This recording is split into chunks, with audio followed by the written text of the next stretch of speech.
a lot of companies are looking, because they recognize this, how do I use AI? How do I use some of this technology to make these robots easy to use? And in fact, one of our companies has got essentially a point-and-click way to program a robot.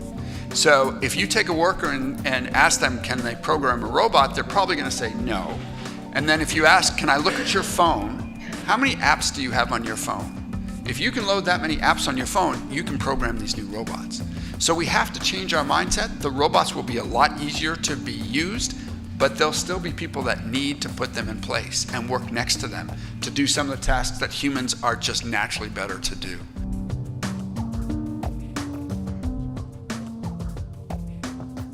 Good evening, everyone. My name is Nat Scheidle. I am the executive director of the Bostonian Society, which is the nonprofit organization which cares for this remarkable building, the old State House, and interprets it for more than 100,000 visitors from all over the world each year. It is my pleasure to welcome you to this event, and it's my job to orient you just briefly to this space before I turn this over to our organizer and to the speakers. So, the old State House, or the Town House, as it was called when it was first built, was constructed here in Boston in 1713. So it is more than 300 years old. It is, in fact, the oldest building that still survives from the British colonies in North America, or rather the oldest public building that still survives from those colonies. It's important, though, not just because it's old, but because it was a remarkable place of origin for the spirit of innovation and revolution that defines this great city of Boston and the nation to which it belongs. And while we're familiar, I think most of us, with the revolutionary history that happened here, the building really speaks to two innovations or two revolutions, and the first was an economic transformation, and we're here to talk about the transformation of work. This building was built by the merchants of Boston at a time when Boston was still very much a backwater at the margins of the British Empire, but it sat right at the crossroads of the two most important thoroughfares for trade here. What is now called State Street was once called King Street, and it stretched out to Boston Harbor and to the British Empire and the Atlantic world beyond.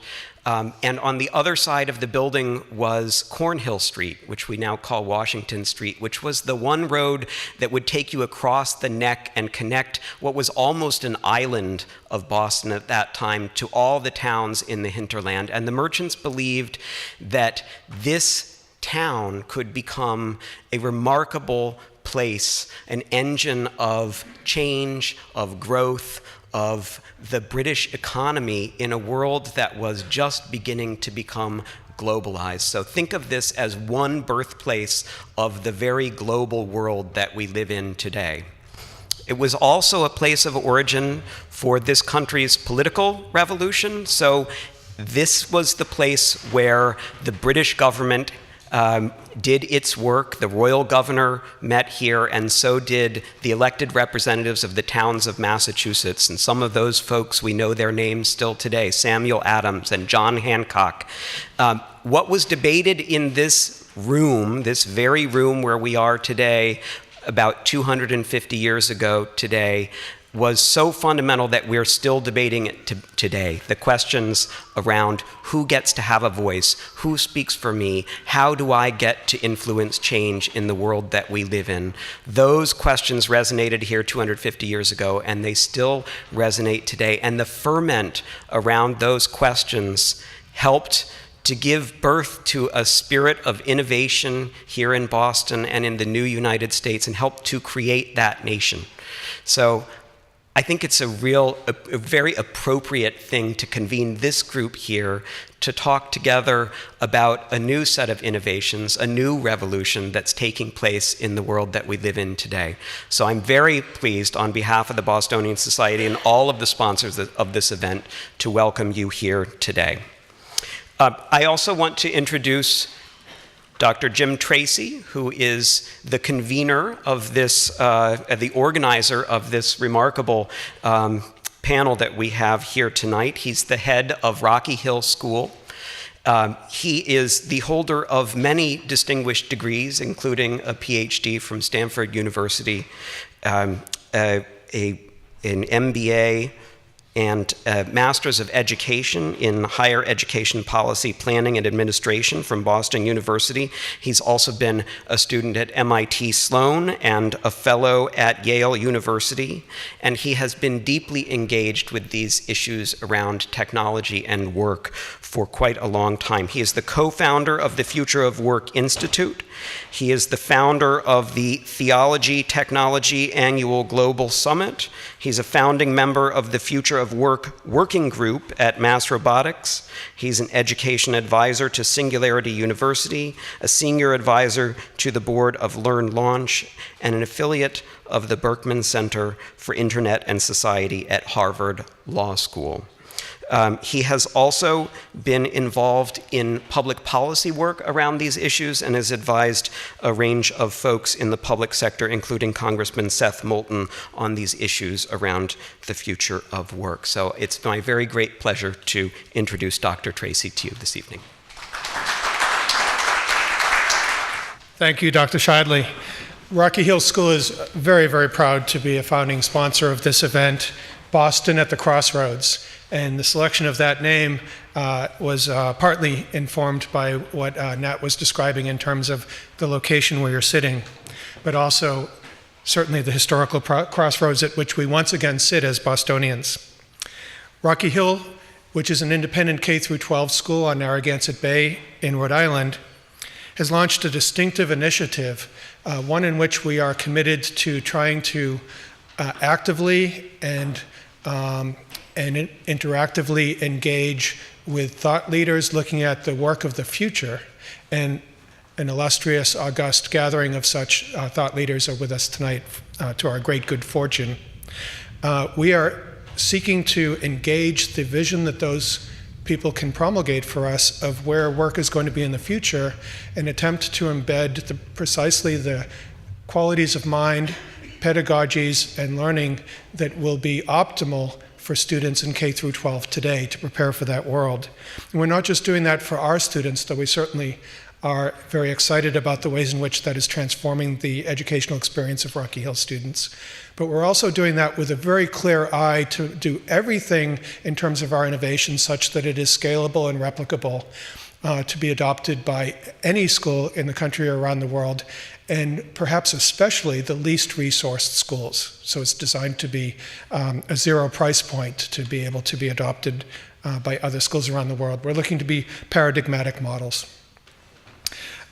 In this unique and transformative endeavor, we certainly invite and welcome corporate, university, and public sector partners. We're really so pleased to be co-sponsoring this event with two extraordinary organizations that are doing so much of the leadership here in Boston and around the world, MassTLC and MassRobotics. Thank you both for being co-sponsors of this. Also with our meeting partner, the Bostonian Society, which manages the old State House among other endeavors, a library, a museum, and so forth. But the old State House is certainly their most prominent public-facing responsibility, and they do an extraordinary job with it. I must say that in my career, my doctoral work was in American history. In my career, perhaps my proudest endeavor has been serving on the Board of Trustees for the Bostonian Society on 2 different occasions. We have silver sponsors whom we certainly want to thank, WPI and Learn Launch, and you'll see materials from them when we reconvene after this gathering. Our media partners, whom we wish to thank and are delighted to be having them record us, include Innovation Hub of both WGBH and PRI, as well as WGBH Forum Network and EdTech Times. It is my distinct honor to introduce Kara Miller, our moderator. Dr. Miller earned her undergraduate degree from Yale and her PhD from Tufts University. She's written in the Boston Globe, the Atlantic, the HuffPo, the International Herald Tribune, among many others. And she has appeared on PRI's The World, Marketplace Tech, and many others. But she is perhaps best known and I'm sure known to you as the executive director and host of Innovation Lab, which she launched in 2011, and I need my glasses, I'm sorry. Launched in 2011 and has been syndicated since 2014 by Public Radio International. Dr. Miller. I don't usually get called Dr. Miller, so I feel like you're talking about somebody else. But but I'm thrilled to be here, and it's fascinating to think about Boston at the crossroads of tech and work, because I feel like just a few years ago, people were thinking about, oh, you can do work remotely now. One of the amazing things about technology is that it allows you to be anywhere you want to be.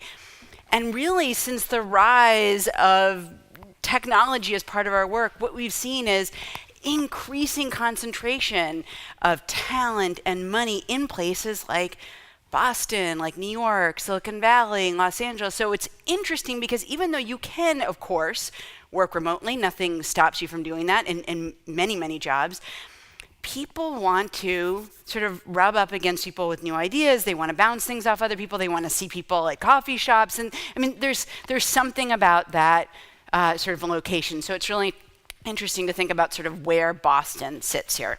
So the way the night is going to work is this, is we've got 5 speakers doing 4 presentations.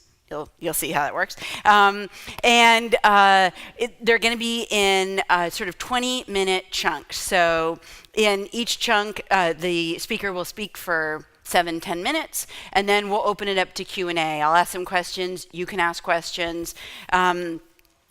As I think Jim mentioned, we're being taped by the Forum Network from WGBH and also by the EdTech Times. And there is a hashtag, if you're going to tweet about this, it's hashtag TechWork2018. So TechWork 2018.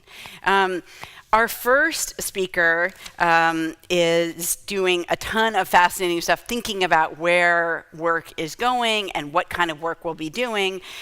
It's Elizabeth Beck-Reynolds.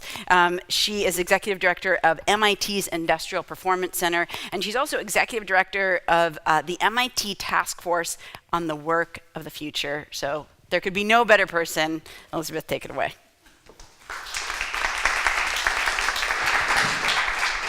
Thank you, Kara. Very nice of you. Well, good evening, everyone. It's a real pleasure to be here. My mandate, I guess, was to talk a little bit about what do we know about the impact of new digital technologies on the economy and business. So I will focus on that area, knowing that my colleagues at the table are going to cover a lot of other important topics. But let me start with a little bit of a story of where I was last week. I was in Western Massachusetts at a machine tool supplier. And this company's been around for about 60 years, has close to 200 plus employees. And I was meeting with Bob, who oversees their automation division. And Bob joined the company about 30 years ago. He came out of Blackstone Valley Vocational Training School. He was a machinist. He was focused, when he first came to the company, on essentially what machinists do, which is they figure out how to cut metal and they take care of the machines. And at the time that he joined the company, robotics had just started to become prevalent in this country. Essentially, they were coming in through by Japanese companies primarily, and they were being absorbed and bought by the automotive industry. Automotive industry has been the driver of industrial robotics for decades. And these robots, to begin with, were large, heavy, expensive, inflexible. They'd take hundreds of hours to program, and so you'd program them and you'd put them in place and you wouldn't move them. And so Bob was involved in selling these robots to the automotive industry, and he continually was trying to interest his small and medium-sized clients in these robotics, this new type of technology that was making, a lot of increases in productivity for the automotive industry. But no one would bite. They are too large, they were too cumbersome. Every company would talk about, well, if I just get that contract for 750,000 widgets, I'll buy one. but that contract wouldn't come through. And so literally about 20 years passed without a lot of development on the robotics side for the small and medium-sized company. And now, if we look back about 10, 15 years ago, all of a sudden we saw some changes in this technology. More flexibility, better economics, safer so that you could have workers working around them. And all of a sudden, Bob started getting calls from some of these smaller companies saying, well, maybe I'll look in it. Maybe I can make the return on investment work. And so as this started to progress, Bob, who's now been at the company for 20 plus years with his machinist background, realizes maybe he doesn't have the exact sort of education he needs to be driving a new robotics division in his company. So he hires his first engineer, a graduate from Wentworth, 22. And after the first week, Bob realizes that this kid knows more about robots and robotics than he has known in 30 years around these things. And he thinks, this is a good thing. I'm going to hire more of these. So he starts to build a small team. He hires literally another 5 graduates from WPI, from Lowell, UMass Lowell, from Wentworth, and he creates what becomes a little R&D lab on the facility floor among all of their machine tools, figuring out how can we get robots to work with our machine tools to help solve problems for our customers. So fast forward, and Bob now has a team of 10 of these grads, all with a BA in a STEM-related, in engineering, I should say, who have become part of his R&D engine. He has a whole host of machinists. He can't find enough machinists because he's got more business. He's got more customers. He needs machinists to help oversee the machines, to help cut the metal, and our trade schools aren't producing enough machinists. A machinist only needs a high school education. We're talking about trade school. But they have upskilled what a machinist needs to know today. And on the third point, he's not going to need his operators. He's got a few operators, and some of them will be deployed to other pieces of the job, but the fact is an operator has less education, moves essentially pieces of equipment from A to B, and that is ultimately going to be taken over by robotics and by some automation.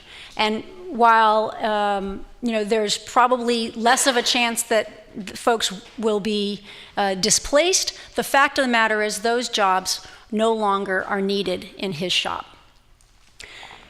And in the end of all of this, Bob, who's now in his 50s, is actually providing a lot of higher value work through his relationships, through his ability to manage, through his experience on the job for so many years. And in this story of this Massachusetts company, I think I see the microcosm of what our country is going through right now in terms of the impact of technology on our economy. We have tremendous innovation. This technology is bringing new innovation to companies. They're figuring out how to expand into new markets and new products, which brings growth to the company. They're upskilling workers like machinists and the kind of skills they need, and they're replacing the jobs of low-skill workers in some of the occupations that they have today. And what we have now in the country is a dynamic in which all of these pieces, innovation, growth, skills, and displacement, are all coming together, and we're trying to figure out how is this going to play out? What is this going to look like? And I think the fact that there's been so much change and so much uncertainty is what's creating a lot of the anxiety in the country today. And what I'd like to do is, rather than talk about what might happen, the number of jobs we think might be displaced or complemented, looking into crystal balls, I thought I'd just take a minute to talk about what we do know about the impact of this technology today. So, what do we know? First and foremost, we know that there will be work in the future. And it wasn't by chance that MIT has distinguished itself by calling its new initiative Work of the Future, not to be confused with Future of Work. Distinctly different. And why is that? It's because we assert there will be work in the future. We have not got a problem in terms of work, or even in terms of creating jobs, right? We've been actually fairly robust at that. The challenge is in the quality of those jobs. The challenge is in the meaning of those jobs. The challenge is in the access to those jobs. That is where our challenge lies. Tasks will change, occupations will change, but we will have work. And I think that our collective challenge is to figure out how to make that work for everyone. The second point we know to be true is that we are seeing the disappearance of middle-skilled jobs. So those jobs that are more routinized, clerical workers, sales workers, the operators I was talking about. And what that has done is polarized our labor force. So we have a growth in low-skilled service workers, right, with lower paid. We have growth in the high-tech, high-skilled workers. And we have this polarization, which is leading to the shrinking of our middle class. And that leads to the third point, which is this increasing inequality. Everybody is aware of this, but certainly technology is playing a role here. And what we know is that we've had historically, not so recently, but stagnating wages at the low end and increasing returns on higher education at the high end. So the fastest growing occupations after the recession were those for workers who had a college degree. So as a result, we see this increasing inequality. The fourth point to make, which I think is also very important, is that labor's share of national income is declining. So between labor and capital, wages versus capital writ large, firms, corporations, those who own the capital. We're seeing a shrinking percentage of that pie going to labor. So as we support growth in this country, the benefits of that growth are not being broadly shared. And we all know that that's a problematic outcome for this country, and we know that it has consequences, and I think most recently we've seen a lot of the consequences in the political domain about that. My fifth point is that this is a global phenomenon. This is not unique to the United States. It's not even unique to developing countries. It's happening in developed countries. It's happening in developing countries as well. So this large dynamic of polarization of the labor market, increasing inequality, the share of income to labor, all of that is happening around the country, around the world, and every country is trying to figure out what to do about it. And finally, what we know is that different countries are experiencing this transition differently. So when we look at the case of Germany, Germany has about 1.5 times more industrial robots in their economy than we do in the US. And yet, they have twice the employment in manufacturing that we have. So somehow the robots have not taken all of the German manufacturing jobs. Secondly, we have different perceptions about technology. The Swedes are really interesting. I love the Swedes. And 80% of Swedes have a positive attitude towards robotics and artificial intelligence. 72% of Americans are worried about a future with robotics and artificial intelligence. Why is that? It speaks profoundly to our institutions and to the way in which workers feel supported and feel optimistic about their futures. And I would just pose to everyone here in closing and saying that given the realities of today and the uncertainty of tomorrow, what can we learn from other countries? What can we change in our own country to try and ensure that the work of the future is going to be supporting all members of society? Thank you.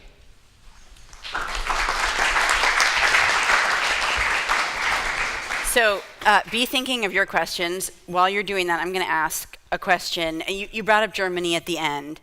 And it seemed like in the story, to go back, if you think about the beginning story about Bob, it feels like there's this kind of missing group there, right? You said there's one sort of low-skilled group in the factory that's getting, the operators are getting displaced. They don't need them anymore, maybe because of robotics. But there's machinists who they do need, and you have people getting older, and they can't replace those people. So I wonder how we're doing as a country, but also I'm interested in Boston and Massachusetts. How are we doing at training people to fill skilled, though maybe not white-collar jobs? These are not, you're not working at CVS, but you're also not a surgeon. They're somewhere in the middle. Are we training people for those jobs? Yeah, I'll respond, but there may be others on the panel who can also speak to this. I think we've started to pay attention again to vocational training. We certainly have rediscovered and have been investing in our community colleges, but in this state specifically, the Baker administration has been looking for ways to expand our vocational training. We actually closed schools for a long time.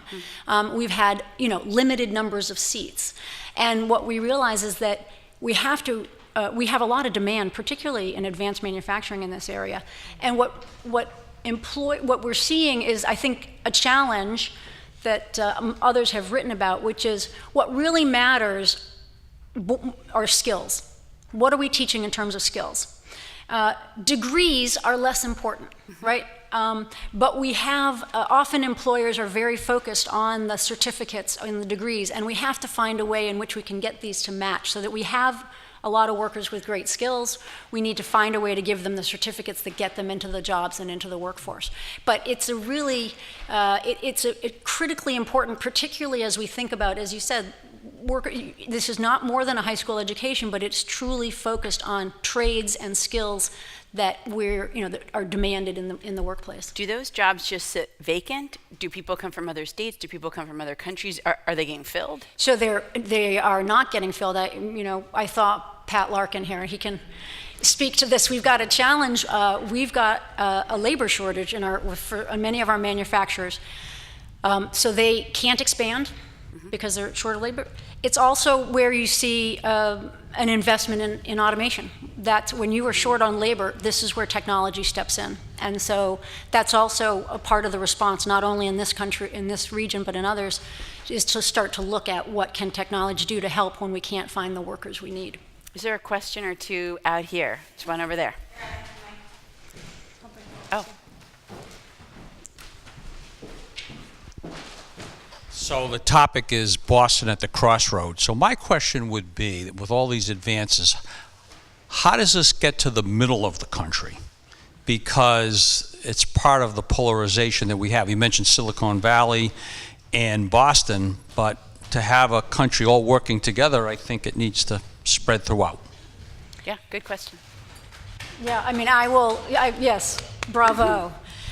My goal, in part with the MIT Work of the Future, is to get MIT out of Cambridge. I think we need to be out and about and trying to really work with and understand the challenges. I think we have seen that this technological wave at this point in time has had specific impact in specific places. That's largely been driven by sort of our manufacturing base and what's happened both from technology and from trade. And frankly, I look and think we sort of sat back and watched this happen. I mean, I don't mean to be, they were complacent, but as a country, we've had 30 plus years of watching deindustrialization in these communities, and we did not mobilize collectively. I mean, we've had adjustment policies, both at the federal level and the state level, but that's not good enough, and I think we know that now. And my hope is that we're actually at a different inflection point. I feel it. I don't think anyone's going to.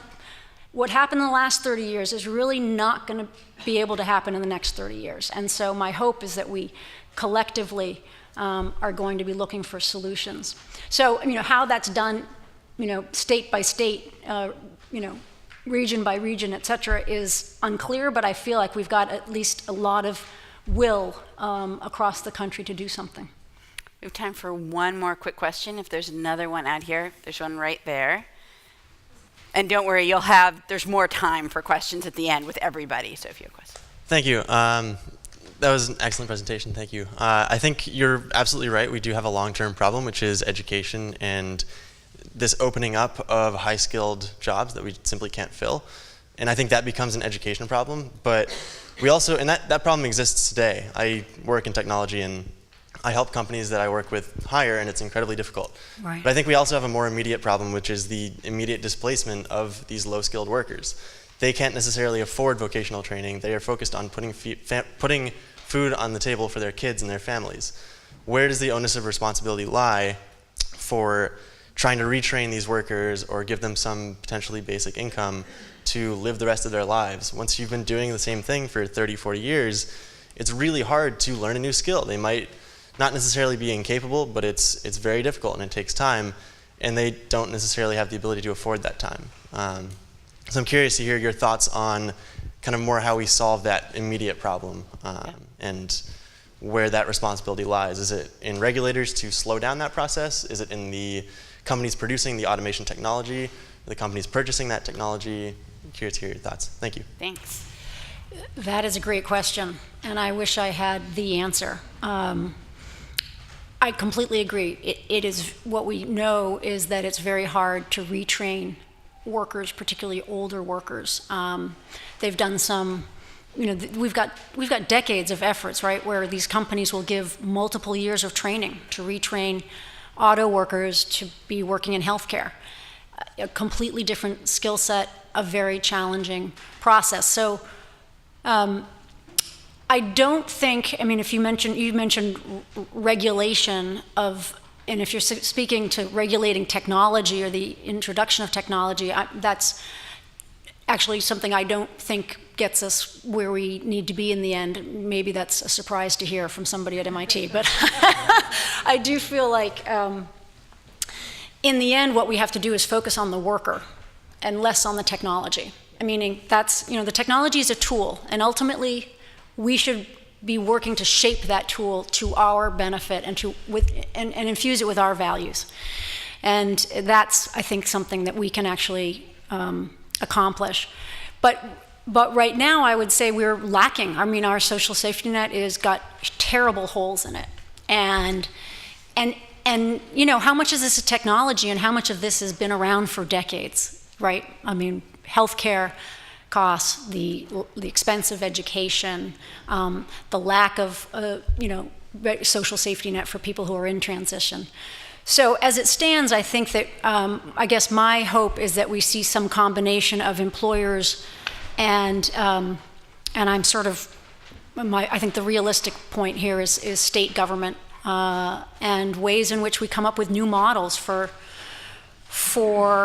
both giving people opportunity and for education. I think another piece here that we hopefully will get into is, how are we changing education? But how do we learn?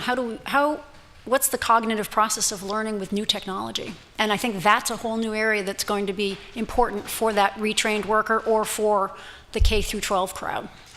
That was great. I feel like it really kicked off a lot of the important sort of hot button issues that I think will surface again and again this evening. I'm going to bring it to the next.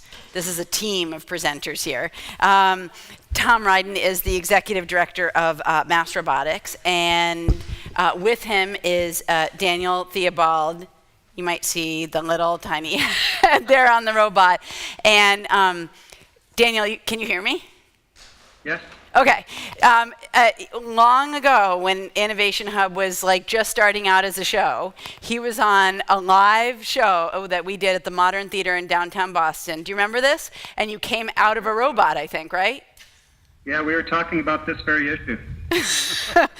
He came on inside a robot, and it opened, and out came Daniel. So anyway, he always does things with a lot of flair, doing it again tonight. So I should say he is the co-founder of Vecna, which is in Cambridge, robotics company. And I will turn it over to the two of you. Great, thanks. So Daniel and I are going to tag team this. Daniel was originally supposed to be speaking. He got called away. So he's in California, but we thought, what a great way to showcase the technology that we're talking about, robotics. So Daniel is on a telepresence robot, which is really a technology that allows him to be virtually here through this technology. And certainly we'll have a chance for later if people want to come up and chat with him directly. It's really meant to be a one-on-one type of communication, but for someone who wants to go remotely to a different area. So I'm going to talk just a couple of seconds on technology and robotics in particular, and then I'm going to turn it over to Daniel, because the point of what we're talking about a little bit is the public perception about robotics.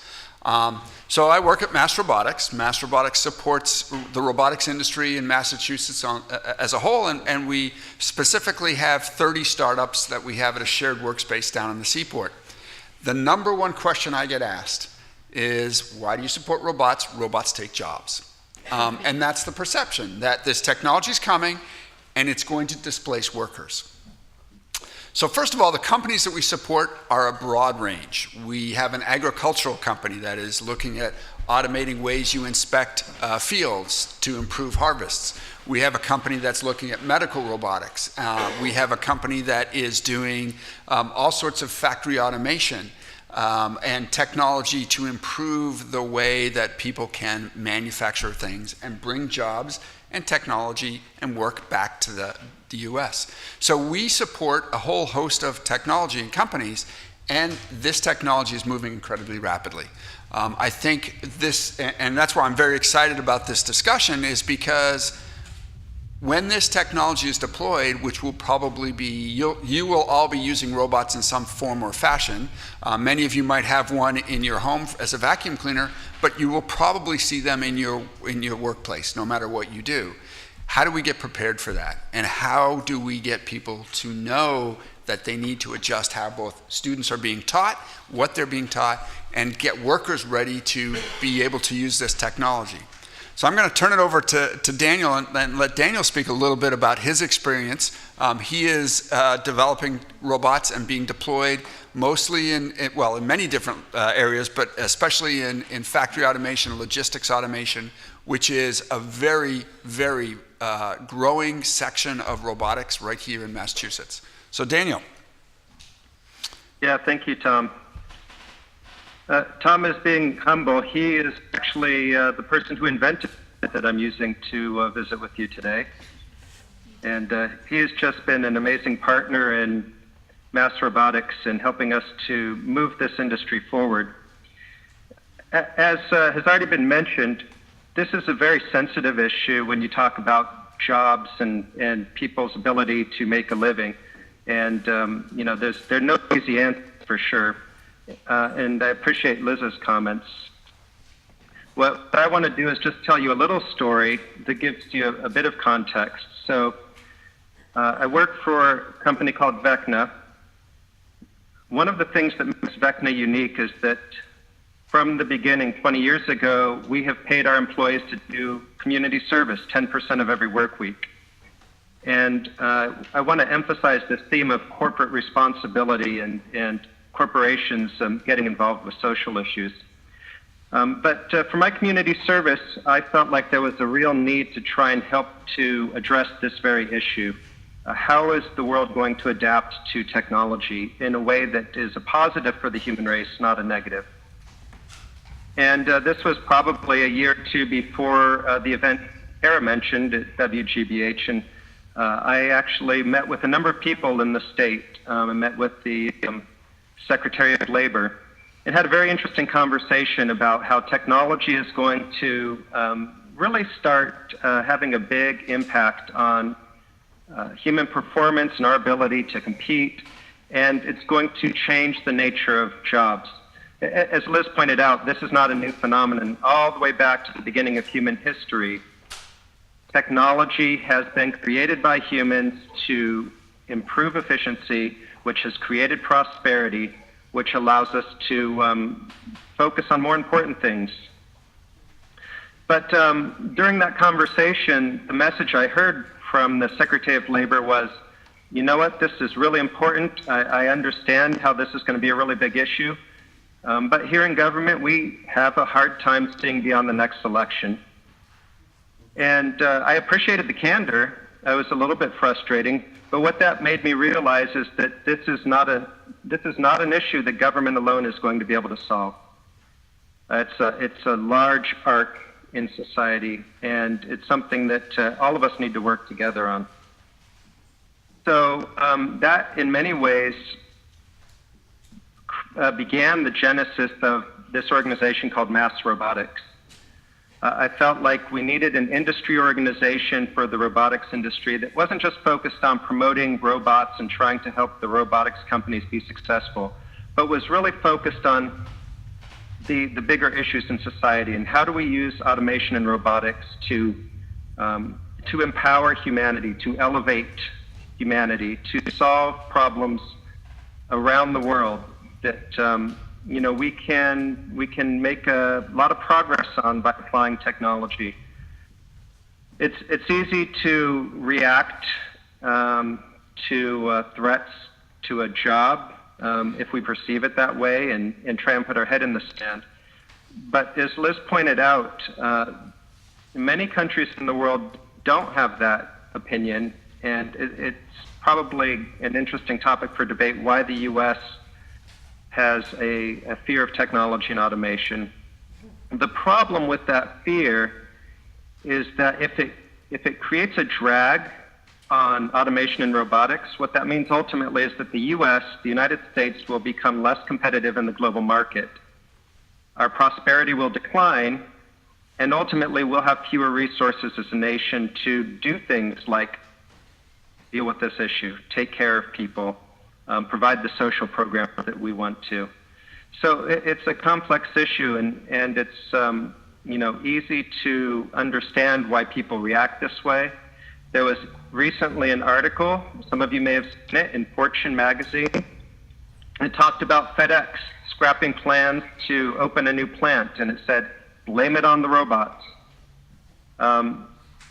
It's an easy scapegoat, obviously. The interesting thing about this particular article is that it had nothing to do with robots. It was actually more traditional automation like conveyor belts and IT systems that allowed FedEx to reduce costs and not need the additional plant because they were able to have higher productivity with their existing facilities. Of course, it just really comes down to this question of being competitive. If FedEx can't reduce their costs, they lose business to other companies and ultimately end up losing jobs that way. So it is an incredibly complex issue. And I really appreciate everybody's focus on trying to get to a point where we can figure out what the right message should be, help everybody understand that 72% the people understand that if we work together, we can make technology that will help everybody be more successful. There's really no other option. If we put our heads in the sand, we'll get left behind as a nation, and none of us will have jobs. Obviously, that's an extreme position, but the answer, as with most things, is somewhere in the middle. My hope is that companies can start to take more of an active role in these social issues and show that they care for their workers, invest in retraining, make sure that when they are putting out competitive bids, that they're thinking about how the impact of that will affect their workers and the society around them. But again, at the end of the day, if you're not winning work, you're not in business, and you're not able to employ anyone. And that's sort of just the hard part of this whole discussion. Thank you, Nan. Thanks. I do want to talk just real quickly about the technology and that you will be seeing, because everybody is always, that's the area that people really want to understand. And so if we look at the companies that are developing technology, the robotics companies, and there are about 250, almost 300 now in the greater Massachusetts area that are in this field, I'll say the largest area, the most active area right now is in what's called logistics automation. So it is automation that will improve the way people pick and package items. So society has changed how we order things and how we buy things. So traditionally, you would go to a store, you would pick an item out, you would take it to the cash register, so you were that picker and packer. But now, you order online, so somebody else has to pick and pack that. And that's created a whole industry where they put a lot of workers into warehouses to do that. And Amazon has come out with some great technology to automate that, and they're continuing to look at technology to do that. And so a number of other companies want to be competitive with Amazon, and likewise, new companies have been formed to develop technology. So that's one of the areas that we see the greatest growth in robotics.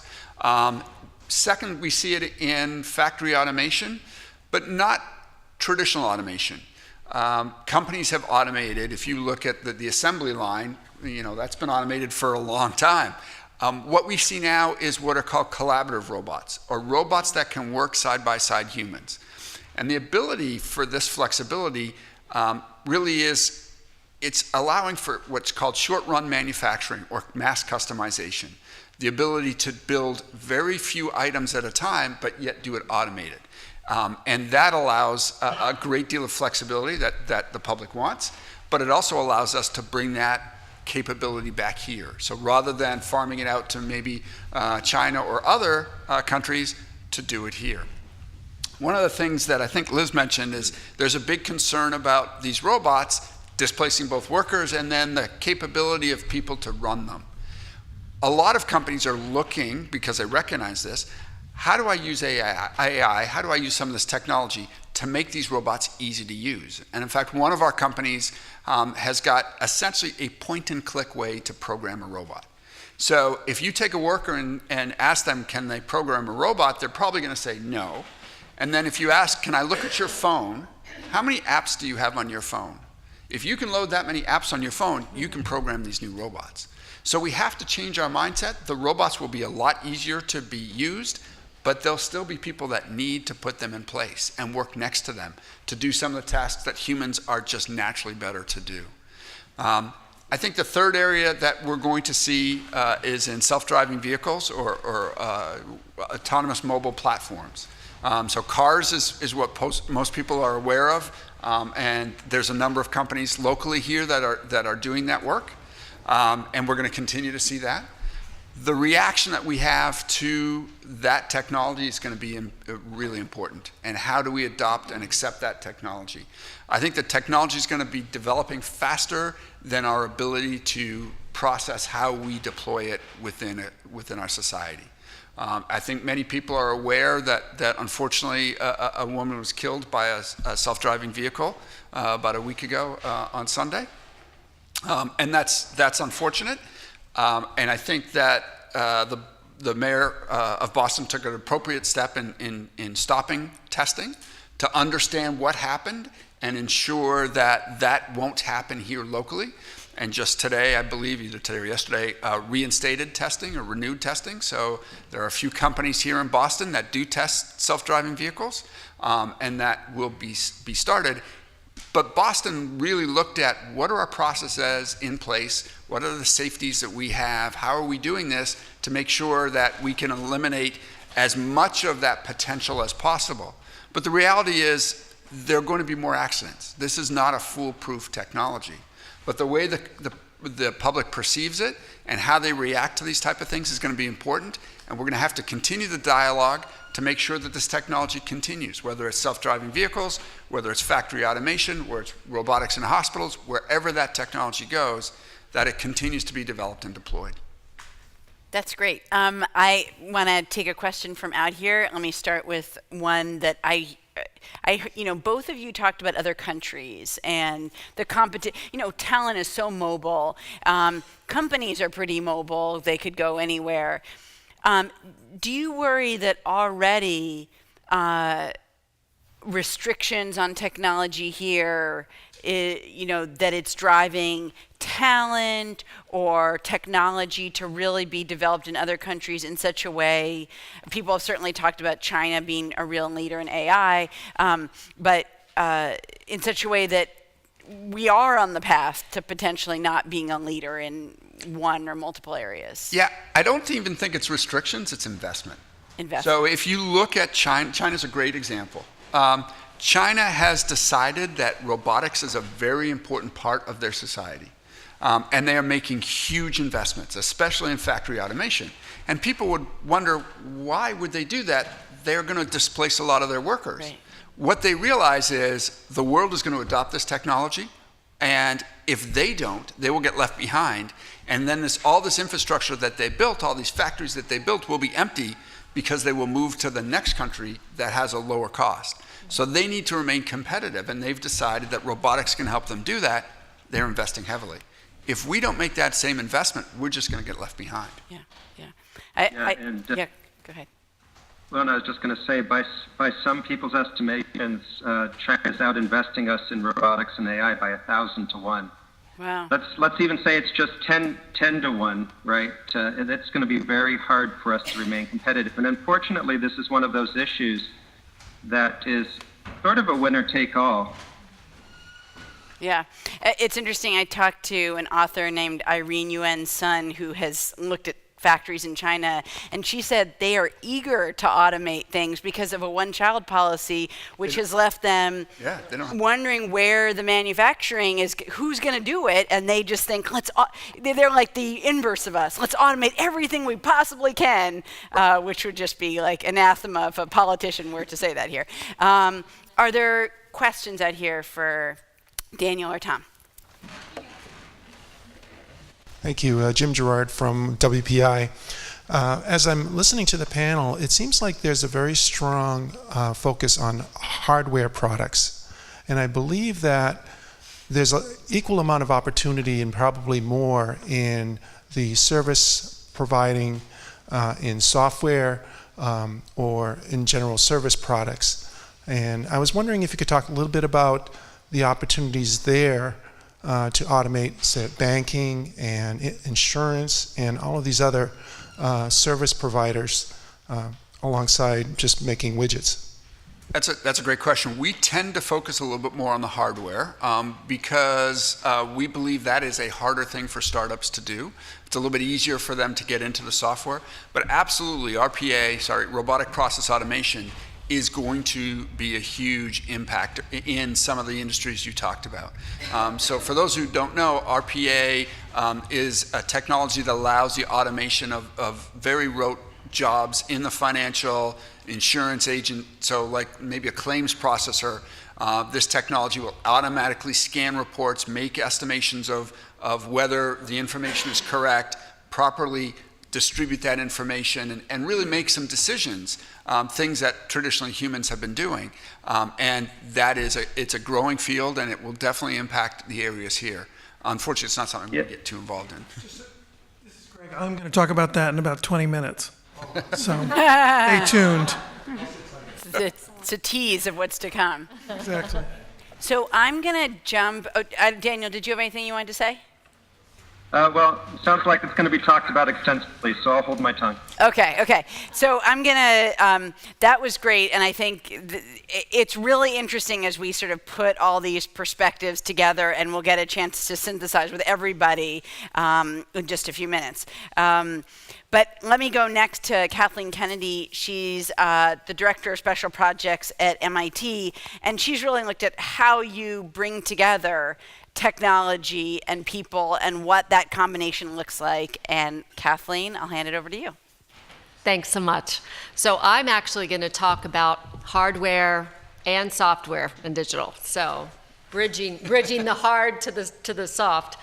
So I'm going to talk about, so as Kara said, I'm right now the Director of Special Projects at MIT, and what that sort of means, it's a job I made up, is that it's a really great job too, but I'm a bit of an entrepreneur at MIT, meaning there's sort of these new initiatives that get started, and the latest one Liz is leading, but there's been several before that I sort of picked up the mantle and sort of took it from an idea that was said, by the president of MIT that we should do that, to making it a full-fledged initiative. And so I'm going to talk about two of those. I was only going to talk about one, but I have to say Nate sort of inspired me by your welcome speech just to talk about another one real quick that is called the engine. And when you said that Boston's always been the engine of change, that was actually the inspiration for us when we built the engine. What the engine is it's something that MIT launched about 2 Octobers ago. And we were looking at this idea around what's happening in the country and also specifically what's happening in the state with jobs. And we were looking at from the perspective of exactly the point of that a lot of these things are being hollowed out. And why was that? We don't have these manufacturing jobs anymore. We don't have these capabilities. And we need to look at ways that we're going to support the tough technologies. And a lot of them are in the hardware space, although we're not necessarily limiting to that. What we call it is sort of tough technologies, things that are coming out of the labs at MIT, but also at Harvard and BU and Tufts and different places, that these are the technologies that can really solve the difficult challenges. But often what happens is that we have a new dating app or a new app that can give you, that you can watch your pets while you're at work. Or we have all of these sort of new types of technologies and very smart people being applied to things that are fun. But we're not focusing as much on the tough challenges. So we decided to take action on that, and we built this program. It has 4 main components to it. It has a $200 million venture fund, and that venture fund specifically constructed to support startups that are working in these really tough areas. The reason why we have so many dating apps and pet apps is because those types of companies can scale rapidly or they'll fail. And a tough tech company, it takes a lot of time to take an idea that sort of hatches in a lab to actually scale that company, hire that workforce, produce those products, and actually get it into the market. It can take up to 10 years to do that. And so this venture fund is an 18-year fund versus what a typical venture fund is really looking for a complete return within 10 years. So that's part one. Part two is we wanted to create an accelerator program that specifically supports those types of companies. So like MassRobotics, you have specific programs that you specifically focus on hardware robotics types companies.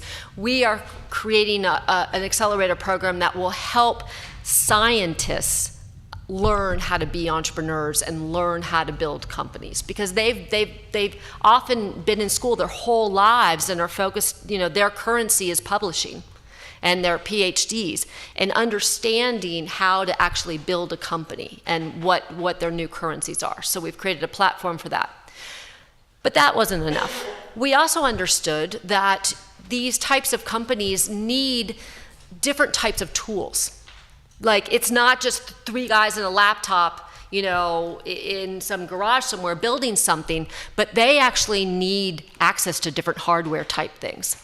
And the problem where we saw that was if they were at MIT getting their PhD, they're in a candy store. They've got access to everything. We've got all the really cool tools. Once they spin that company out and leave MIT, those doors are locked. They can no longer use that laser or that lab or that piece of $1 million equipment that we happen to have, but they no longer can access it for their startup.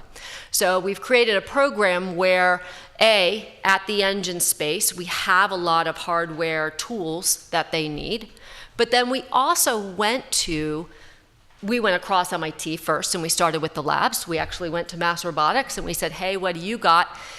We went to our corporate friends around at Cambridge and Boston and said, do you have excess capacity for our startups? Can they come in and rent some of your tools and use some of your things? And so it was basically unlocking resources for them. And then the fourth was sort of my favorite part of the whole thing that we're doing, was a program called Pathways to Invention. Because if we go back to our original premise, that we actually want to build companies that are going to produce economic value for this region, produce completely new companies that are going to produce jobs, produce economic value, build things. We need a workforce to supply the workers for those companies. But if our premise is that those companies are not actually going to truly be mature companies for 10, 15, even 20 years, where is that workforce right now? They're in school. And so we created a Pathways to Invention program where we wanted to, as the engine, support kids that are in grade school right now. And so we created a whole program where they're interacting with engine startups. And then we also partnered with the MIT Lemelson program, which is a program that has a lot of curricula around invention education. Because it's not only just STEM, it's also how do you foster the creativity in kids now? Because in one sense, we don't even know what the skills a kindergartner is going to need. But we do know that they need to trust in their own personal creativity and be able to be an inventor themselves and really trust in that. So we created a whole program around that. So that's the first thing that I wanted to talk about, and I think it touched on a number of the themes that we've been talking about today. I left the engine in September and went on to a new project that is incredibly inspiring, although it's really in sort of the nascent stage. But I want to talk about the group that I'm working with is called the Center for Collective Intelligence. It's led by a gentleman by the name of Tom Malone, who wrote this book in 2004, The Future of Work. So he got it wrong, Liz, but at the time, he was ahead of the curve. And I thought it would be interesting. I want to just read one thing out of this that I thought that sort of captured my imagination a little bit. Tom wrote, so this is 2004. Imagine organizations in which most workers aren't employees at all, but electronically connected freelancers living wherever they want to. He says several other things, but it got me thinking about that.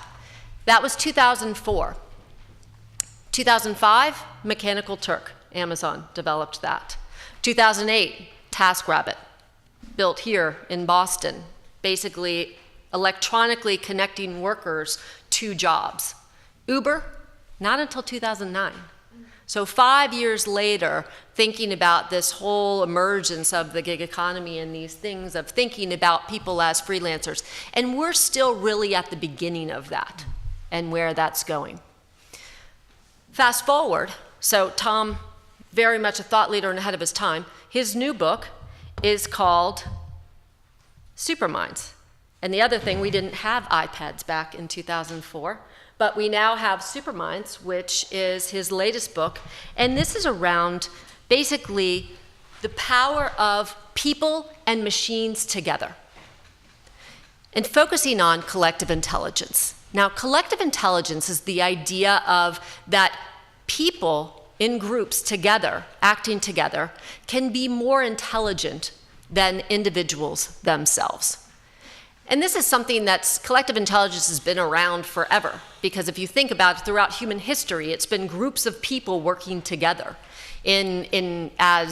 as herds of people, or not herds, but what are they, tribes of people, and as organizations, companies, all kinds of different things. Governments are actually collective intelligence. Countries are collective intelligence. Anything that builds something together. And thinking about how now are groups of people being augmented by technology that are going to go to a whole other level of what Superminds can do and be. So we are creating a whole design lab around this concept of Superminds, of the power of people and machines together. That in one sense, if you think about, sure, we've been talking about robotics and AI and all these different things that are transforming our world, but if you think about the power of people being connected, the hyper-connectivity of groups of people together, the power of what that means and what we can do, really makes us rethink our organizations. It makes us rethink what is possible and what are the things that we can do. So with this design lab, We are looking at how do we take these concepts and work with different partners to really attack big global challenges. Couple areas that we're starting with is working with cities. If you think about cities, is a really interesting group of superminds together. And so we're working with city governments in thinking about big challenge areas that they have.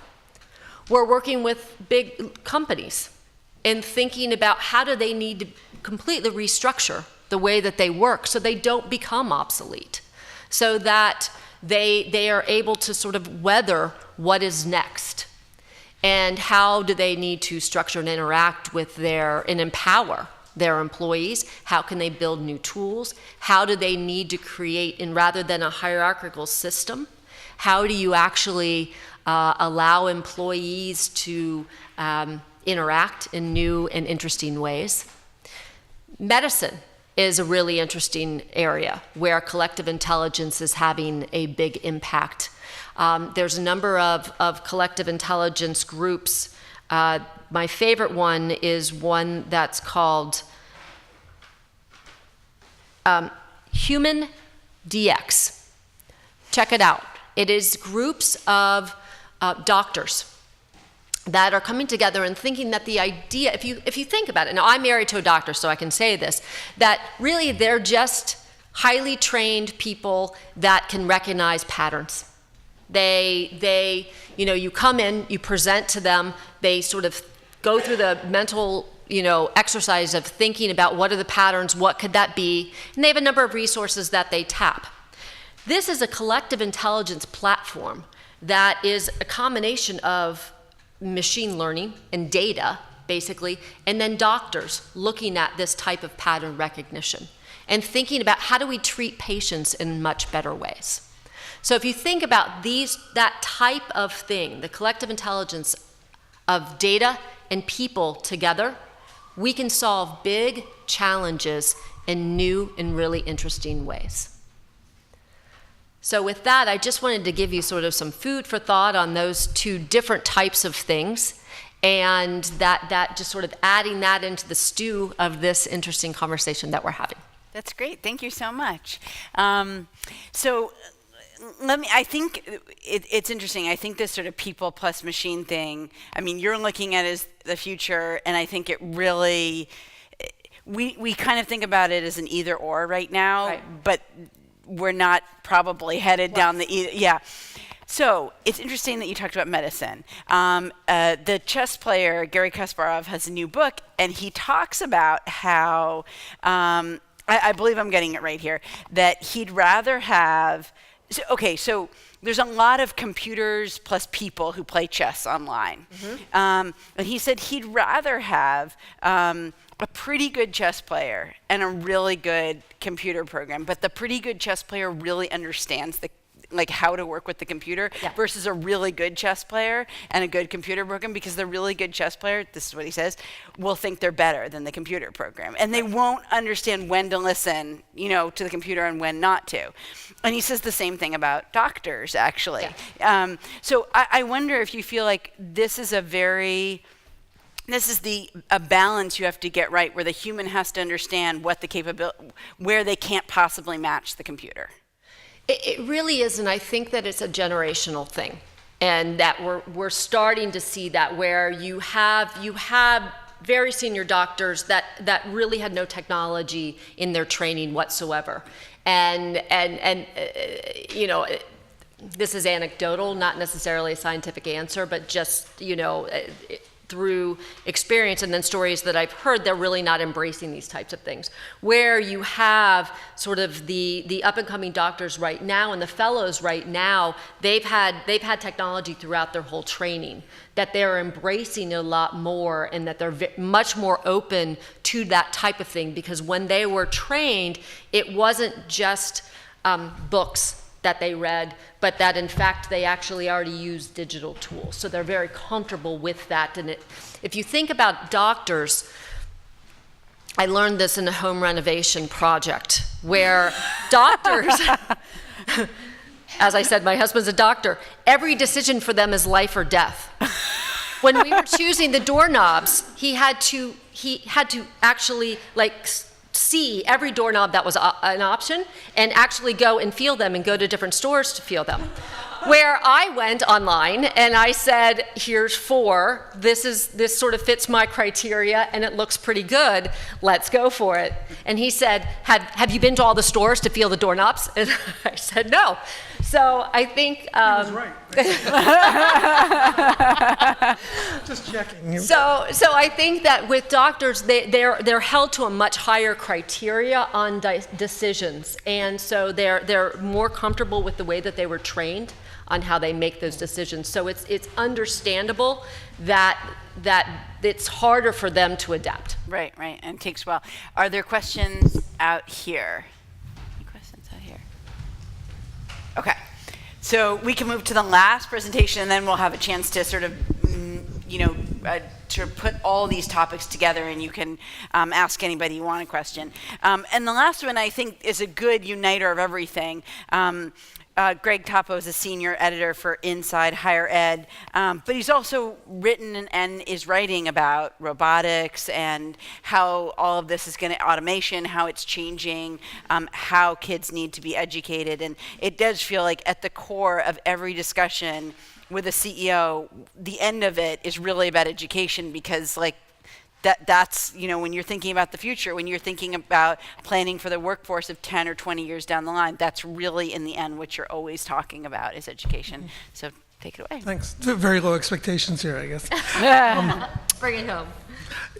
Thanks so much, and thanks for having us. This has been really wonderful just listening to the panelists. One of the things that I wanted to kind of start with is this idea that I think has not been explored tonight, is this kind of the unspoken idea that a lot of people, professionals among us, a lot of people don't like their jobs very much. We haven't really talked about that. We've talked about work and the future of work, but do people like what they're doing? And I would submit that one of the reasons a lot of people don't like their work is because of the rote quality of some of, even white collar work. And I wanted to talk a little bit about that. It's sort of a personal story that I was going to sort of bring to you. So if you go back 20 years, I can't believe it's 20 years, but it really has been that long since I started my first job at a wire service. I'm the only out-of-towner here. I'm from Baltimore, and I worked 1998. I started a job with the Associated Press in Baltimore. And one of the things you were tasked with doing at AP in Baltimore was working the weekends. And on the weekend, you were the only person in the bureau, and about 4 or 5 in the afternoon every Saturday and Sunday, you would get on the fax machine a stack of faxes. And on those faxes were baseball box scores.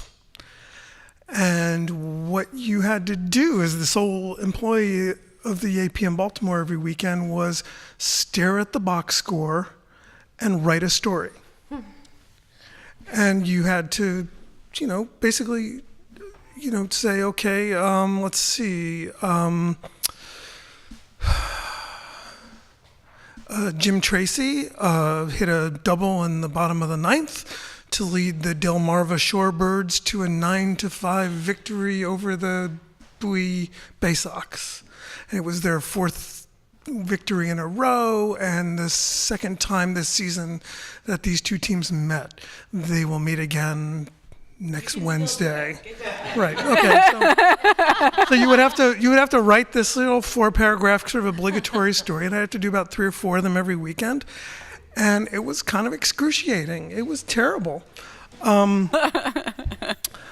a couple years ago, the AP, with great sort of celebration, announced that they had developed, or actually they had started working with a company that had created a robot to do this. And basically what this robot does is just what I described. It takes this database and it inputs it, and out come 4 paragraphs. And everyone is happy, right? The poor people in the bureaus and all over the country don't have to write these stories. The AP can write, what they now say is going to be 10,000 minor league baseball stories a year. And the humans don't have to do it. So, just to your point, technology, people are scared of technology. From my point of view, like the robots can have this job and it can't come fast enough, right? So everybody, journalists kind of see the world through the eyes of journalism. Everybody in my world is moving towards this. Washington Post is doing this especially aggressively. They are now writing on election night. They basically build a database that cranks out stories on every election almost in the country. They during the Olympics, they spat out stories whenever the moment that the results took place. Off came a story. The LA Times is doing this in a really interesting way. The LA Times developed something called Quake Bot, which is plugged into the USGS Twitter account. And what it does is when USGS says, there was a 4.5 magnitude earthquake in La Jolla, the LA Times has a story on their website. It's really kind of interesting. So that's the good news, right? The good news is that my business is embracing this in a big way. It's good for you folks too, as news consumers, right? Because I could foresee a day when, your kid's Little League game is covered, right, by the Boston Globe, right? Or your kid's gymnastics meet. It's not going to take a human to do this, and so they're going to have, obviously, they have sort of infinite space on their website. They're going to be able to cover these things that people have been clamoring for a while. So I guess to me, and so this is maybe my personal safety net is down. I feel like where I think we could get into some dilemmas is when the bots figure out not just how to write a minor league baseball story or to write, kind of a basic political story, but to really do something in a little more nuanced way, right? To go to the city, go in quotes, right? To go to the city council meeting and write a story about what happened there, or to be on Capitol Hill and write about Betsy DeVos's testimony to Congress, right? Then I think we're going to have some creativity. Yeah, then we're going to. That's right. And you also have to double check her quotes because she is just. You never quite know what she's going to say, but it's. It's so to me that's where the pressure point is as a journalist, and it really, and just to be clear, it may not be just a bot doing this. It may be a bot, with some, college student at the helm. But in either case, my high-paying white-collar job. There may be a problem here. So, to kind of move around to the education piece of this, which is what I was asked to talk about. So, we have been here before, right, where technology threatens work. And, I think the enthusiasts among us, the people who kind of want to take the long picture say, wait a minute, technology always creates more jobs than it destroys. You think about something like ATMs, it didn't put tellers out of work, it just gave them a different job to do, right? Tellers don't just count money, now they sell mortgages, or what have you. So,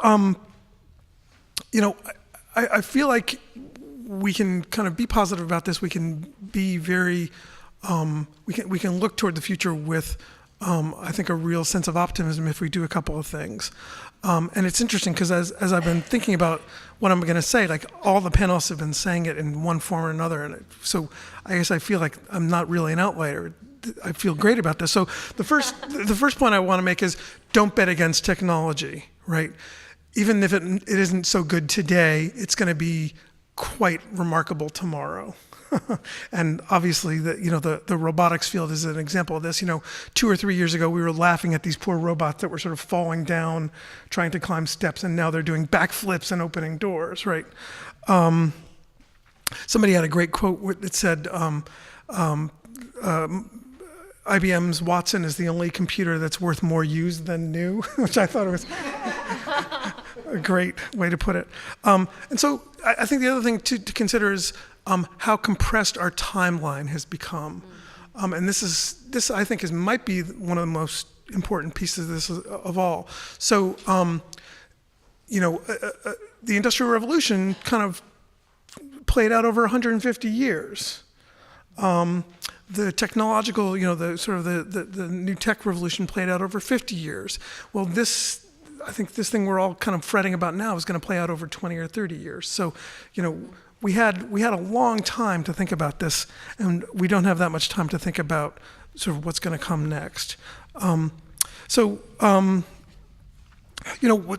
question that was kind of posed to me was what changes must be made in education to foster skills needed for students to succeed in the next economy. And I was reading this question the other day, and I was thinking, you know what? This is the same question that they asked 200 years ago when they developed the American high school. Right? What are the changes we have to make in our education system to make our kids competitive? But it doesn't escape me that the first U.S. public high school was a couple of blocks away. So very thrilled to be here, and I'm going to go take a field trip to it tomorrow. But in the past, our solution has been dosage, right? If things are uncertain, just pour in more, right? Pour in more education. So if grammar school isn't enough, pour in high school. If high school isn't enough, pour in college. If college isn't enough, how about some graduate school? Let's everybody get a doctorate. And I think we've gotten to a point where the dosage is actually, we've gotten the dosage right, but I think we need to think a little bit more about what we do during those years. And so Jim and I, as you mentioned, working on a book about this. A couple of the things very quickly that I want to mention that we think could really be valuable going forward are a couple of things we do already, maybe not too well, but we do already. I think we need to emphasize in a much more sort of thoroughgoing and thoughtful way critical thinking and media literacy. We need to teach kids how to spot fake news and resist it.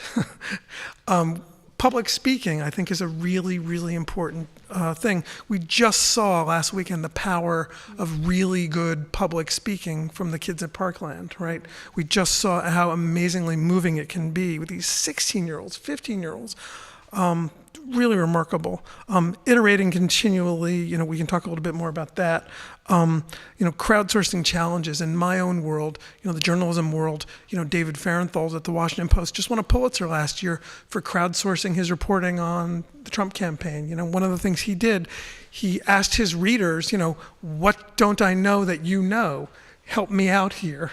And there's one really kind of wonderfully vivid moment where he was investigating Trump's donation of a painting of himself and trying to figure out where this painting ended up.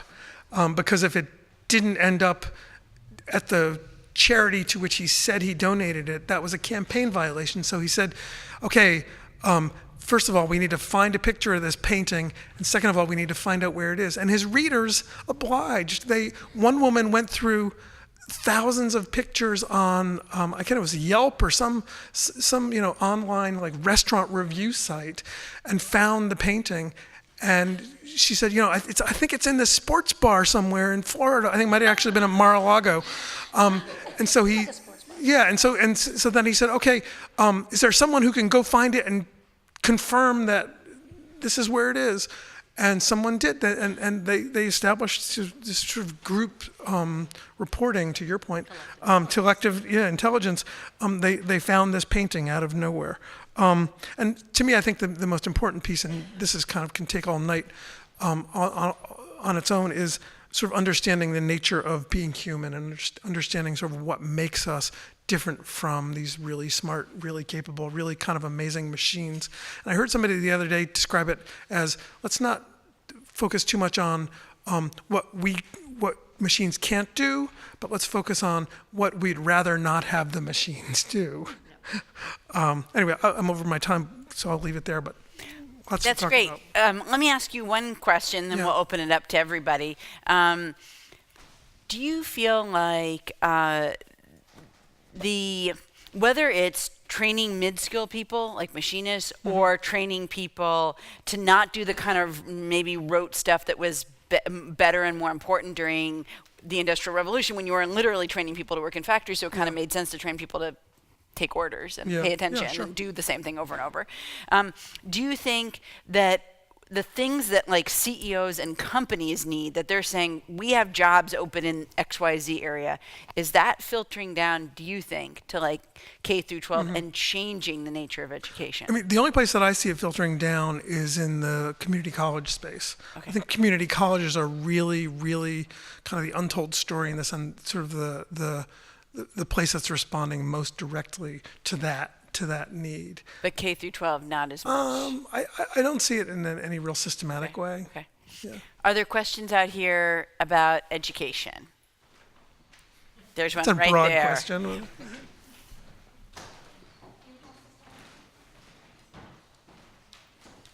I'm Richard Ramirez with a not-for-profit organization called Working Nation, which is dedicated to raising awareness of the structural unemployment crisis in America. And you can go to our site and see original content, videos, and written articles from award-winning journalists that replicate everything you guys have just said. And so I compliment you on that. But my question is maybe a little bit off point. Well, first, to the education comment, yes, that a former teller is trying to sell me a mortgage. Right. But the largest mortgage originator in the United States is Quicken Loan. Right. And fully automated and doesn't have a branch. What order of magnitude do you perceive this challenge or believe this challenge to be? And I'd ask the panelists to comment on that. Is this the U.S. versus, or the colonies versus Great Britain, to replicate the setting that we have here today? Is this storming the beaches of World War II? Is this the Cold War? Do you have an opinion on what's the order of magnitude challenge that we face? Those all seem pretty big. That was a hint. It's a trick question, right? Are you talking about education and re-education? Yes, the challenge of preparing a 21st century workforce and therefore sustaining the standard of living that we have come to appreciate, or not appreciate, that we've come to achieve here in the United States. And I would add to the G30 as well. But since I'm co-writing a book on it, I would say it's all three combined. Okay, it's Normandy and the Revolution. And again, it's not my forum; it's yours. But Yeah. the reason one of the things is we're about telling stories. Yeah.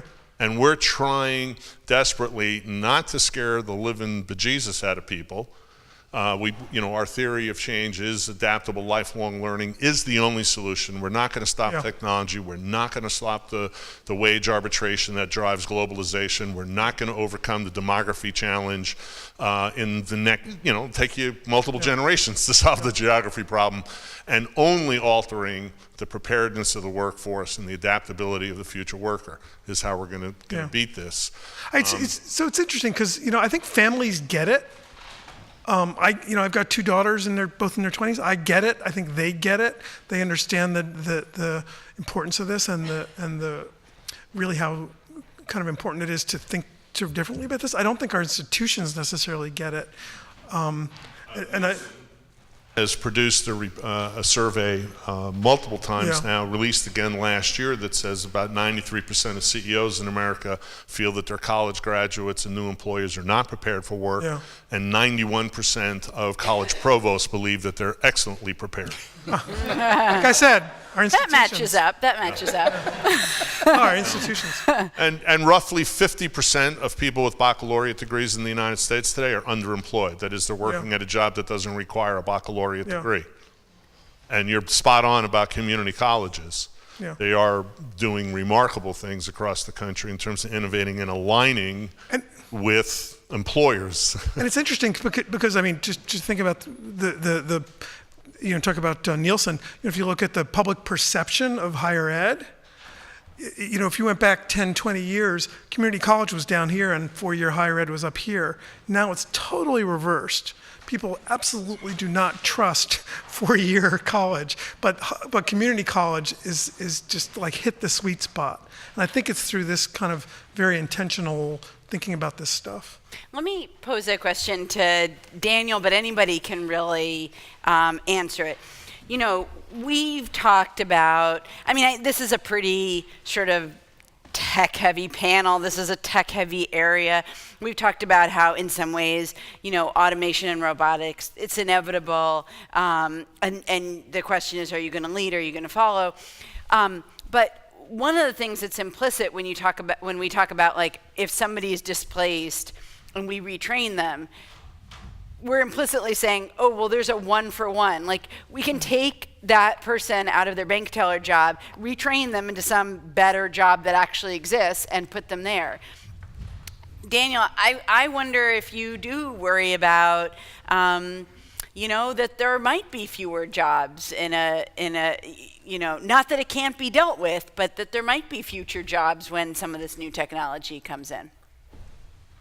Yeah, so let me give one interesting example that sort of draws out this one-to-one issue.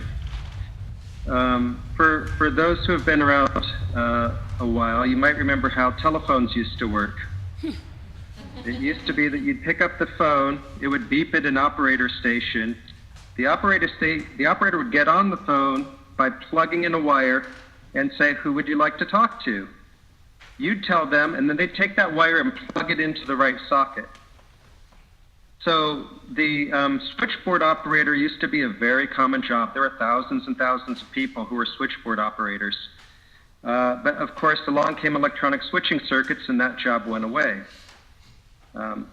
Certainly not a job that people would aspire to these days. But the more interesting aspect of this for me is that if we were to try and handle modern communications with that technology, it would take many times the number of people on the earth right now in order to provide our communications.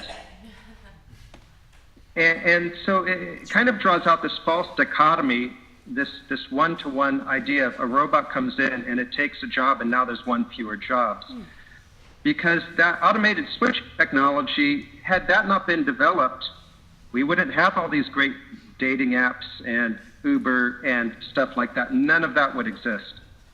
And so it's a complex, very complex topic, but we often forget that we don't know what people are going to be doing in the future.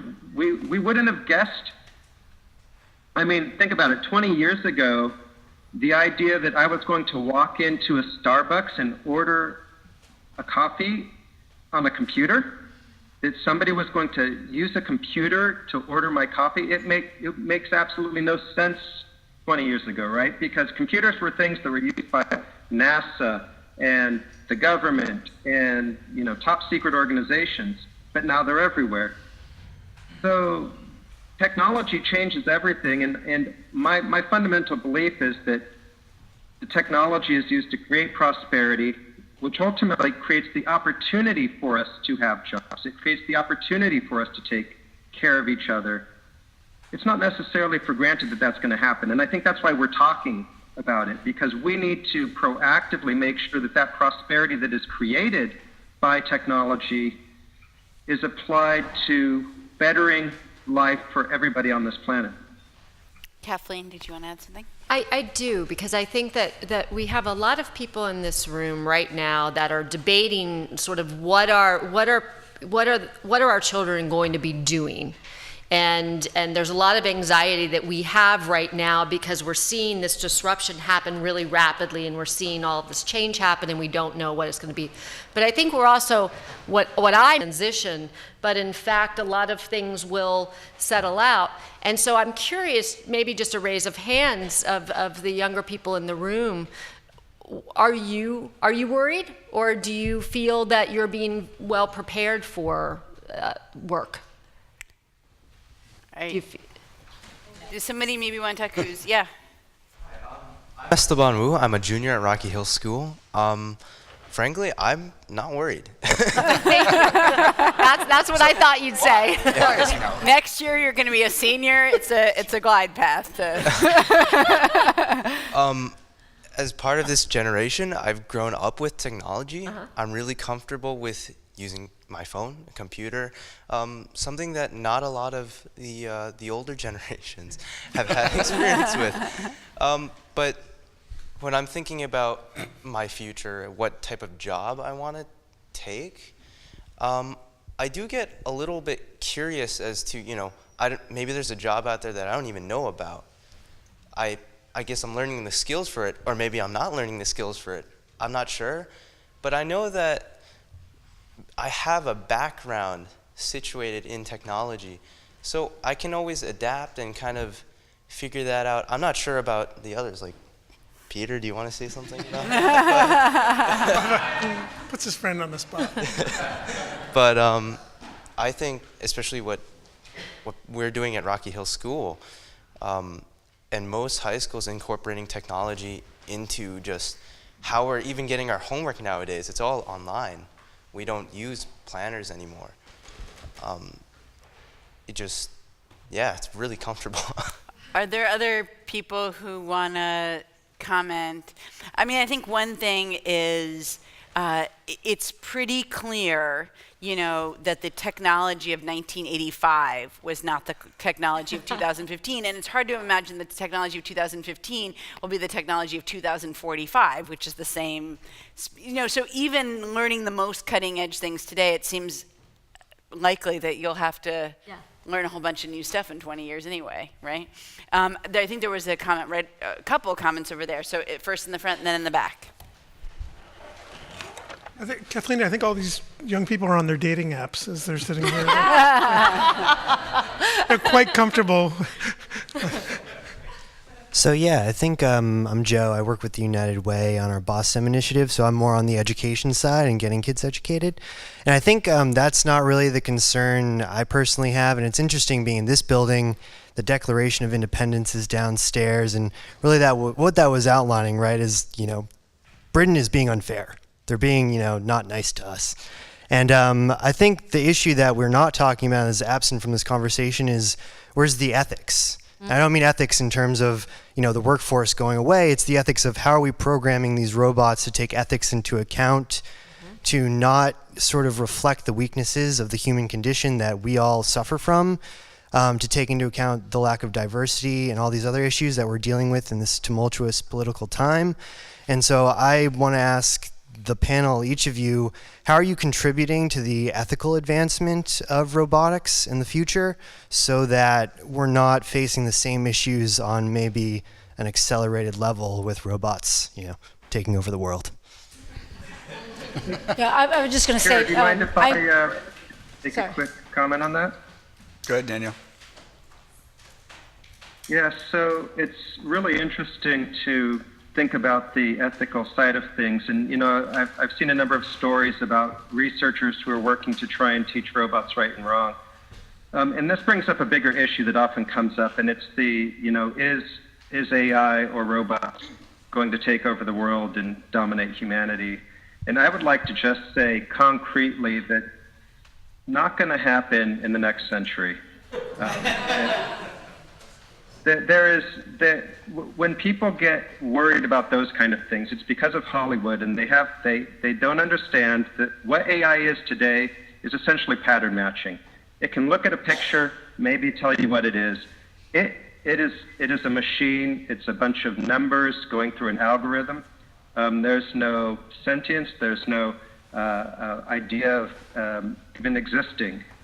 So, you know, we need to be realistic and get beyond the Hollywood fear that, you know, it's actually really interesting because attitudes towards robots, and this is already talked about a little bit, are so different in the U.S. and, for example, Japan. And a lot of it comes out of Hollywood. If you look back historically at U.S. movies, typically the robot is the villain. The robot is the evil destroyer that's coming to, you know, dominate the human race. And you have this great human hero that, you know, saves us all. In Japan, in many ways, it was very different. They had this big monster like Godzilla coming out and threatening society, and then it was a robot that came and saved the day. And I think that attitude, sort of colors a lot of what's going on here. Yeah, but the bigger issues about are we going to take care of people better because of technology? I think the answer is absolutely yes. I would probably argue that nothing has helped human ethics more in the history of the human race than technology. And you can think about why that might be, but just communication, understanding the internet, things like being able to provide microloans to people who need them to start a small business. None of this stuff was even conceivable, much less possible without technology. So again, it's easy to take for granted everything that technology has given us up to this moment, and then hold technology to an unreasonable ethical standard. At the end of the day, if technology hurts people, it's because humans who are controlling that technology choose to use it for bad purposes. And so we can't focus too much on the technology. We need to do a better job, I think, of teaching ethics in our schools. We need to do a better job of holding people accountable to not just making money, but actually thinking about how the things they do affect the world.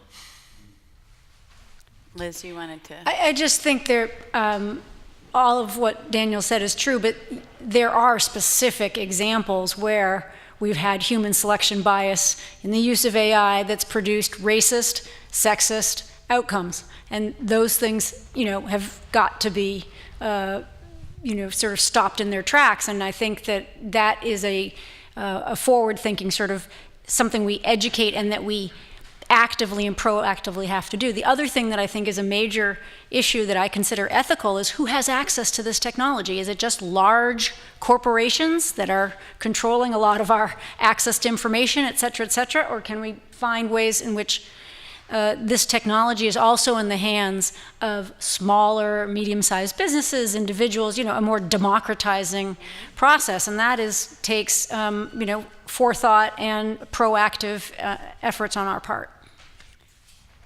There's a comment here and then one here. My name's Mike. I'm an educator and a social scientist. And as I listen to everybody, I'm really pleased to hear what Daniel just said about the importance of teaching ethics to young people. I'm struck by the fact that I came to an event called Tech and Work, and I think I'm really listening to a call for better social policy about education.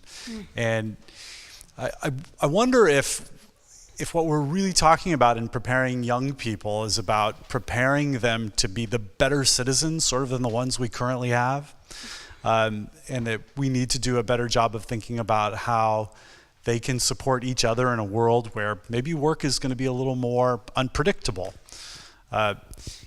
Think about how when work changed in the late 19th and early 20th century, it produced the first Gilded Age and a massive challenge to our democracy that perhaps World War I saved us from having to figure out. And I wonder if we're going to see something like that again. It's the comments from the first speaker about the massive inequality that potentially could develop. I'm very concerned that if we don't do a better job of teaching citizenship to students, we're not going to be prepared as a society to address those challenges, and we'll just produce more winners and losers.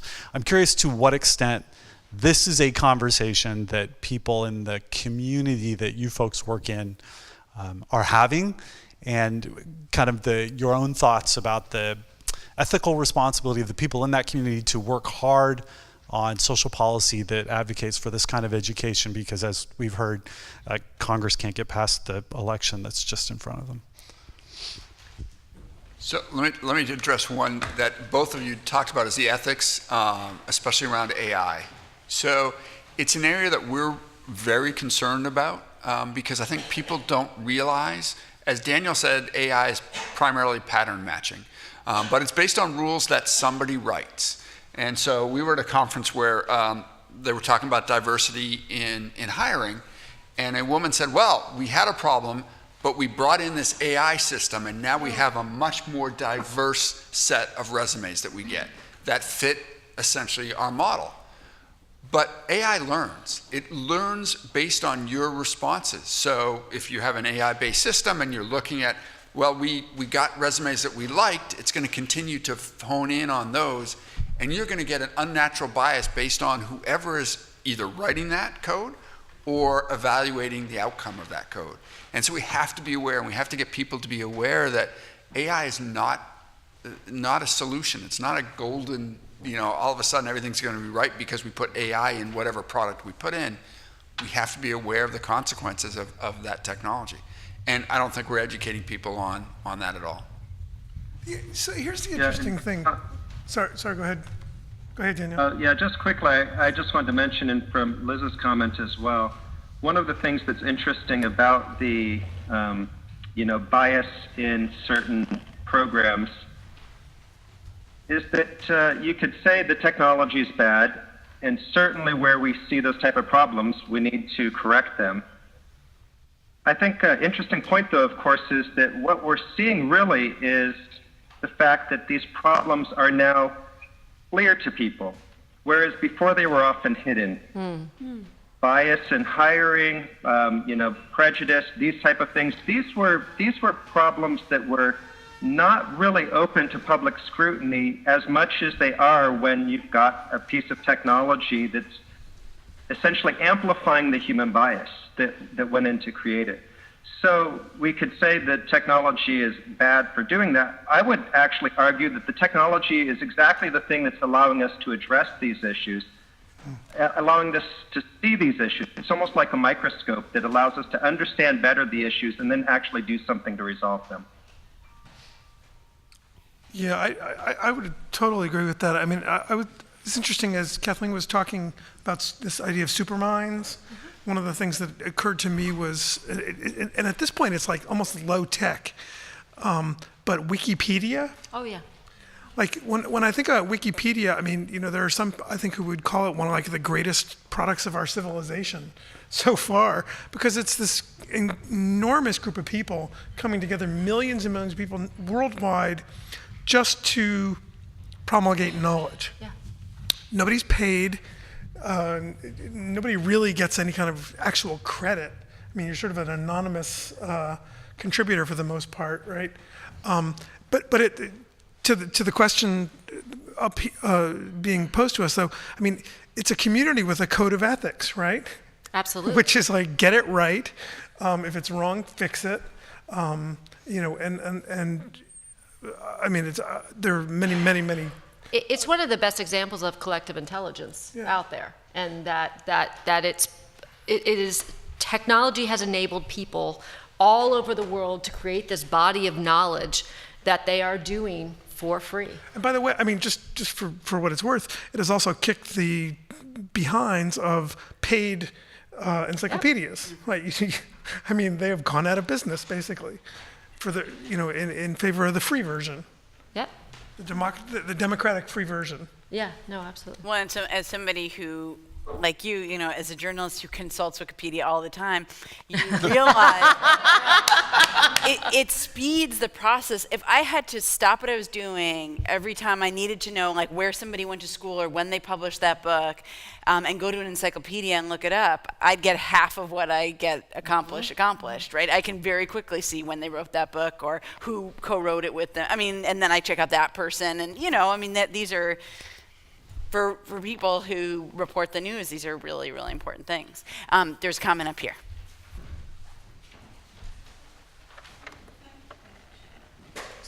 So I was just Jean Hammond from Learn Launch, I was just going to go ahead and repeat some of what we just heard, which is that AI is actually a really powerful learning technology, but if we don't help build out the cultures, like the culture of Wikipedia, if we don't ask the question, should we optimize to something other than profit, we won't get to the right answer. Mm-hmm. And hiding underneath that question is, how are we going to invest appropriately in schools so that we can bring more and more of the people in the country along to be a part of the future that we're talking about here. So it's really a story about the ethics of the community to invest in the future of the schools in general and in specific around that particular issue. I wonder if any of you feel like you hear the right conversations going on, or you feel like those conversations are missing, either here in the Boston area, and this could be about I'm mostly thinking about education and the right skills. I just wonder if you feel like those conversations are happening or not so much. I feel like the conversations are happening. I'm not sure that I see the action happening. Okay. I was at a breakfast this morning at Liberty Mutual, and it was about, women empowering girls and, all of these things. And so it's like, I hear a lot of the right things being said, but it's like, why are we continuing to have this conversation over and over and over and over again? And that, I do wonder where the disconnect is. If there's, yeah, go ahead. I'm just on the, maybe on the, I don't know what to call this. It's not about the important issues of the culture and ethics, but I do think we are, particularly in this community, we're very much aware of the importance of the skill set that the students need. So I don't know if we're getting enough conversation, that was really the good point, about the community and the culture and all of what that means. But we have, a new commission on digital education, right, that the governor set up. We have an effort to bring computer science into K through 12. We have an emphasis on girls in coding. All of those things are reflections of an awareness of where things are going, but they are missing, interestingly, this other important element that we're all talking about right now, that I think it's very curious to think where we're gonna find that and how we're gonna create that. I have a kind of a silly observation that I always use in cases like this, and I like to say that school is designed by people who did well in school, right? So, and they have no real vision of how it could be different, because it really did well by them. Things worked out. So I think we need to start maybe asking the people for whom school didn't do so well. That's smart, yeah. I think we have time for one or two more questions. I saw one here and here, and we'll just go with those two. And then the conversation can continue downstairs over coffee and dessert. Sorry? Oh, across the hall. Oh, across the hall. Sorry, over coffee and dessert. Same floor. Yes. Speaking of social policy, I think one of the most destructive policies we have right now that's holding back lifelong learners is this concept of retirement. It really puts, people do this calculus when they hit 50 and they said, oh, well, I really don't have to learn anything new. All I can do is skate forward until I'm 65 and then I get to retire and somebody else picks up my health care and everything else.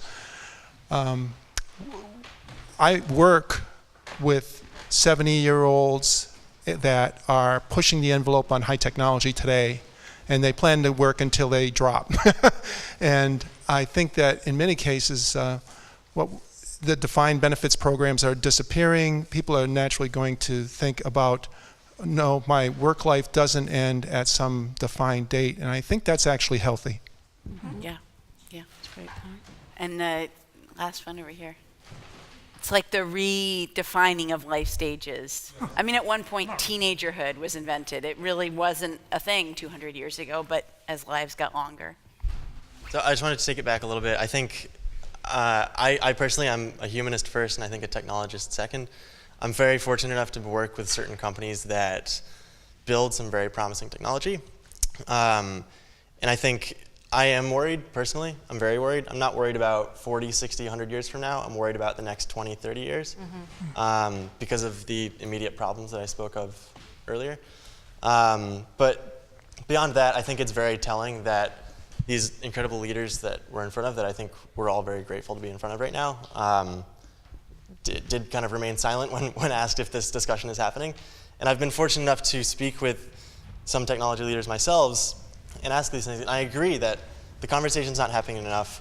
Not only that, there's no action. There's no action at all. I think a lot of what it comes down to is a lack of willingness to sacrifice those profits and the minimization of those losses.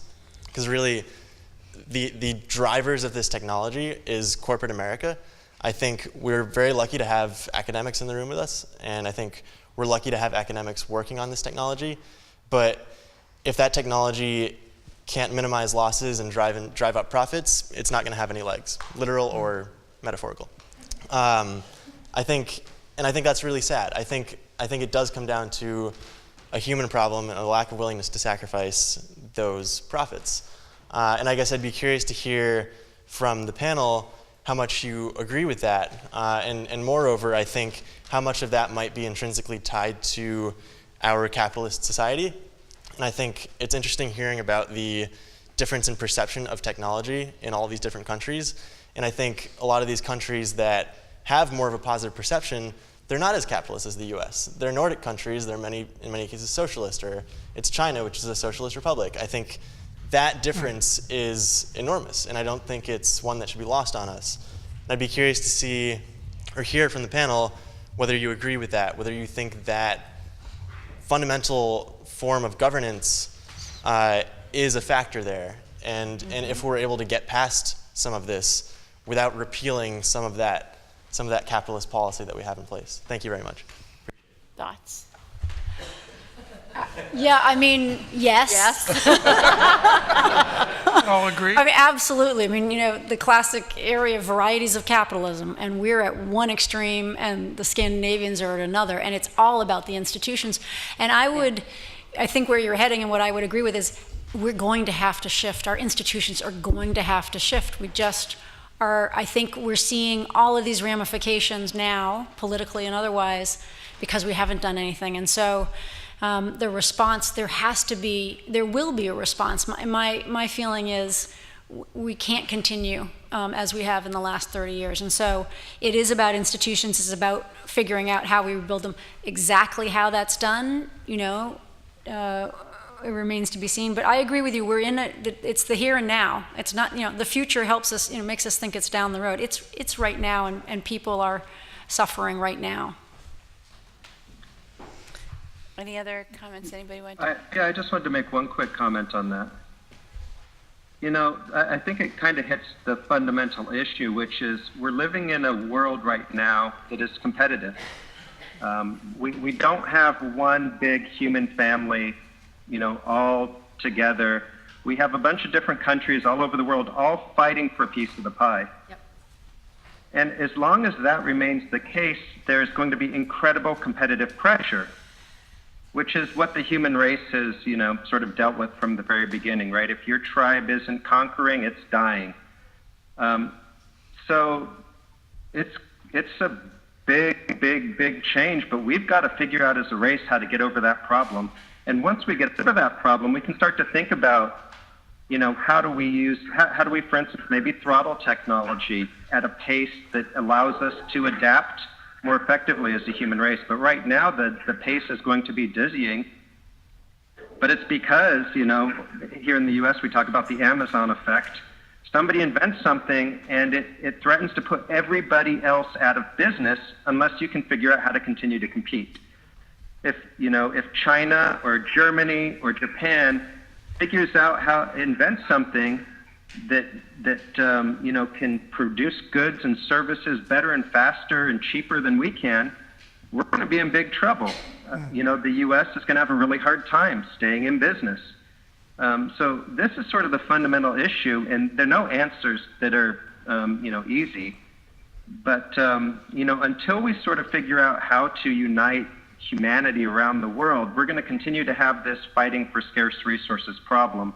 And it essentially creates a technology arms race. Mm-hmm.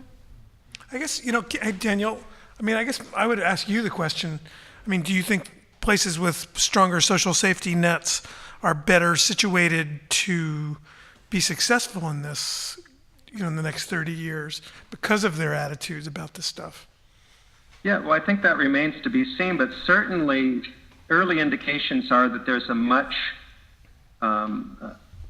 higher acceptance of technology in those type of societies. And the one prediction I would strongly make is that those societies that invest heavily in technology are going to be the societies that are thriving in the future. Those are going to be the societies that have the prosperity they need to solve some of these problems. So to the extent that we don't have the social safety nets that we need to help people feel comfortable that they're not going to be replaced by technology, we're going to fall behind, we're going to lose our edge, we're going to lack the prosperity we need to solve the problems. And, you know, again, there's no binaries here, but that would be my worry. Thank you so much, everybody. This was a conversation that brought together tech and jobs and politics and education. I think we even went beyond our mandate, so thank you so much to all the panelists. This is great. Thanks.